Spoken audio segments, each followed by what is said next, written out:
What's up, guys? Welcome back to the channel. Recently I put out an episode where I was talking about dirty boxing and everybody really liked it, and I said I would do a follow-up episode with a partner so I can demonstrate things that I can't really explain on my own. So today we're doing dirty boxing part 2.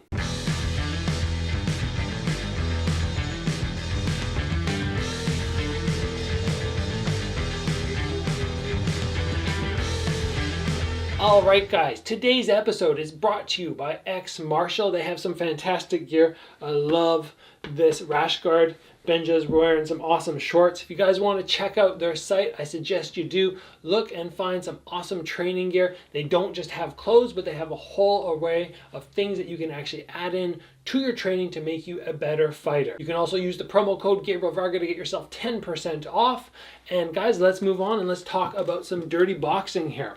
So the first thing that I want to cover today is a grab and pull down. This is something that we don't see too often, but if you watch guys like Lomachenko, you will see this technique executed. So if Benja's somebody who has a really tight guard, he's up like this and I'm going, oh, I'm having trouble getting around, or I see these hands sticking here, what I'm going to do is I'm going to open my glove up. It could be after I throw a hook here, I reach across, or it could be off a straight punch when I reach across, but I'm going to hook his glove and I'm going to drag just slightly away from his face. And then from there, as I pull my shoulder to create space, I use the momentum off the back arm to smack him in the head because his hand has to leave. Now, remember, a lot of times when I teach this, people go, like if Benja tries to grab my hand and pull down and I go really stiff, he's like, oh, I can't move. Well, remember, nobody locks their hands that tight for too long because it's fatiguing. So generally, if he throws across at my head, I'll tighten, relax, and then he reaches across, he pulls, and then he can throw the shot in. You have options once you go here to here in terms of if you want to come straight or you want to come with a hook. I prefer the hook because I feel like I can generate more power on that rounded shot as opposed to the straight shot from this distance. In terms of the most ideal way to set this up, I find personally that you want to disguise it behind a shot. There's no point in coming in and reaching and trying to pull because he sees movement, he might react to it. So I like to go 1, 2, 3, reach straight across. It's almost like my third shot instead of hitting. If I went 1, 2, 3, I miss, and then I drag and I pull down. That for me is where I have the most success when I spar. Number 2 is utilizing the elbow, which we're not supposed to do in boxing or kickboxing, but sometimes you can get away with it. So if we guard up really tight here and we're against one another, a lot of times people will try and push with their gloves, but what you can do is you can slide this arm across and then utilize this elbow to bump him back. From there, it puts you within range for that cross. So if Benja and I are pushing against one another and he can slide his left hand across or right hand across my face and give that little push, that's a cheeky little move, especially if for some reason his hands get lowered and I come to here and I push him with my forearm into his face. But with the elbow, that's an extra cheeky one just because it's so easy to generate just a little bit of push to get that distance created. So even for Benja, with him being a little smaller than me right now, if he, let's go off the front arm, he gets the front arm in my face and just gives me that shove. With our size difference, it doesn't matter. He's still moving me. And then let's follow up with a cross. Let's go to the chest. How about? So he pushes me back, and whoop, boom, again. And here we're pushing, whoop, boom. Okay? That is something you can utilize, which the average referee will warn you if you do it very openly and you're not subtle about it. But again, we're talking about dirty boxing, so we're breaking the rules a little. The next bit of dirty boxing is Benja taking control of my arms, but then using the weight advantage to benefit him and tire me out. So if for some reason we're getting sloppy and Benja manages to get hold of one of my arms and I can't get this one back, and then he can get this arm locked up, maybe I throw a punch and he wraps it up, instead of just hanging here and making life easy on me, he starts to drop his weight. As he drops his weight, I have to, oh shoot, I have to fight him, and now all that weight that he's just sagging down on me makes it really easy for him and really hard for me. And then at the same time, if you really want to be a jerk about things, I'll grab you this time, Benja. If I went 1 and then 2, I could utilize this little shoulder to just pop him in the head once. And that's getting really dirty. That's like full on illegal. But again, dirty boxing.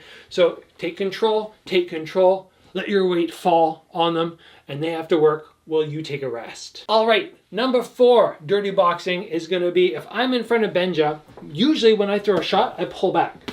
which means as soon as I hit, there's a split second here where he's somewhat blinded, but then I pull back and I let my next shot go. If I'm trying to go head to body, most likely he'll see both of them and he'll block. He'll block, he'll block.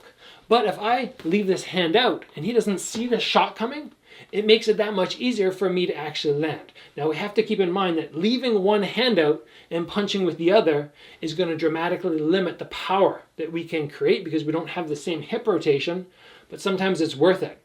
So off your lead hand, I'm going from a southpaw stance right now so you guys can see, but off the lead hand, instead of leading like this, I turn out with my palm. So now I'm really creating a big obstruction in his vision. The other hand stays right to my head until I'm ready to fire out, and I just fire right down to the body, not with the same rotation that I normally have, but enough that if we're moving around and I'm here, it's very easy for me to land. And Benja can try the same thing on me. I haven't taught him this because I don't like doing a lot of dirty boxing with my students. I like to keep things clean. It's not really my style. But if you're firing at me, just go palm in my face whenever you're ready, blind the vision, and you throw that cross to the body. It's a cheeky little move that you can get away with in many different aspects. You don't have to do it exactly this way and this way, but it gives you an idea about blinding the vision while hitting your opponent. And guys, our final technique for today, we're actually going to switch sides here. Let's get you over here just so it's a little easier for them to see, is actually something that will be utilized in Muay Thai quite often. If Benja and I get tight, we're in here and we feel our knees touching, what I can do is I can basically engage. If I throw a hook and I turn my knee over, I'm basically going to do that same thing against his knee. My thigh against his knee, or my knee against his thigh, and I'm going to try and off balance him. So if we're here and he feels really solid, and then all of a sudden I turn my knee and I go boop, now from there I can surprise him with a sharp uppercut. Let's have you try the same thing, Benja. Benja's done this before for takedowns, but not for boxing. So we fall into here, he goes, okay, my knees are really close, he buckles me over, and then he follows with the punch. It's a sharp, short little motion where the standing leg turns. And as you turn and you disconnect your heel, you then are able to really jam that knee into your opponent's thigh. And it's just so easy from here, if you're nice and solid, for me to just go boop and create a little opening. And guys, that's it. 5 more little dirty boxing techniques that you can work with a partner. Remember, people don't appreciate this type of stuff unless you're being real nice. If Benja's in front of me and I go, huh, and I go like that, that's fine. If I wrap him up and I drop a little weight, that's fine. He probably will not appreciate it if I go up here and I start shoving him with my elbow in sparring. So be aware of that. Don't make enemies at the gym.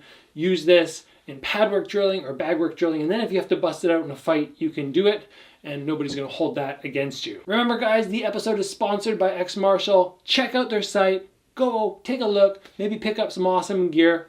If you enjoyed the episode, give it a like. If you haven't already, join the channel, get subscribed. Train hard guys. See you back here soon for another video.